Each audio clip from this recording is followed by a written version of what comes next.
జగన్ కు జనంలోకి వెళ్లాలంటే ఇబ్బంది, పార్టీ కార్యకర్తలను కలవాలంటే ఇబ్బంది, అసెంబ్లీకి రావాలన్నా ఇబ్బందే, చివరకు తన సొంత నియోజకవర్గంలోని ప్రజలను కలవాలన్నా ఎందుకనో అంత ఇబ్బంది. ప్రజలను కార్యకర్తలను కలవడానికి పాసులు పెట్టిన మొట్టమొదటి పార్టీ ఏదైనా ఉందంటే అది వైసీపీనే కావచ్చు. అధికారంలో ఉన్నప్పుడు ఎమ్మెల్యేలు మంత్రులు గుమ్మం బయట గడప దగ్గర క్యూ కట్టి నిరీక్షిస్తూ ఉంటే అప్పుడు నింపాదిగా బయటకు వచ్చేవారు జగన్. ఆ విజువల్స్ చూశాం మనం. సరే, అది తన ఇల్లు కాబట్టి తన ఇష్టం అనుకుందాం. సిద్ధం సభల సమయంలో ఆరు బయట టెంట్లు వేసినప్పుడు కూడా అదే పరదాల దగ్గర బయట నిల్చున్నారు నేతలు. అంటే సొంత నేతలను కలవడానికి కూడా ఎందుకంత ఇబ్బంది జగన్ కు? 2019లో అధికారంలోకి వచ్చేంత వరకు జగన్ ఉన్నది ప్రజలతోనే, నేతల మధ్యే. అదేంటో జనం ఒక్క ఛాన్స్ ఇచ్చి ముఖ్యమంత్రి స్థానంలో కూర్చోబెట్టిన తర్వాత గడప దాటి బయటకు రావడం మానేశారు. ఎవరిని పెద్దగా కలిసింది లేదు, లోపలికి రానిచ్చింది లేదు. అది మంత్రులైనా ఎమ్మెల్యేలనైనా, చివరికి కష్టపడి పనిచేసిన కార్యకర్తలనైనా.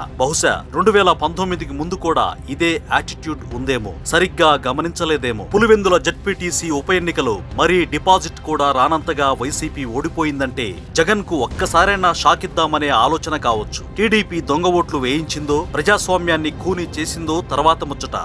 అసలు అంత దారుణంగా ఓడిపోవడం ఖచ్చితంగా జగన్ పై ఆగ్రహమే. అది గమనించకుండా పులివెందులకు వచ్చినప్పుడు అందరితోనూ కలిసిపోకుండా పాస్ సిస్టమ్ పెట్టి అపాయింట్మెంట్ తీసుకున్న వాళ్లే కలవాలంటే ఎలా?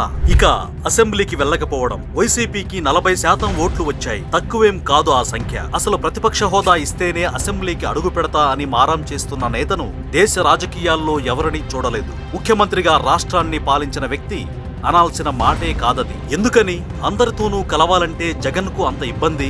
ఇప్పటికైనా జగన్ అసెంబ్లీకి వచ్చి సరైన ప్రతిపక్ష పాత్ర పోషించాలని డిమాండ్ చేస్తోంది భారత చైతన్య యువజన పార్టీ.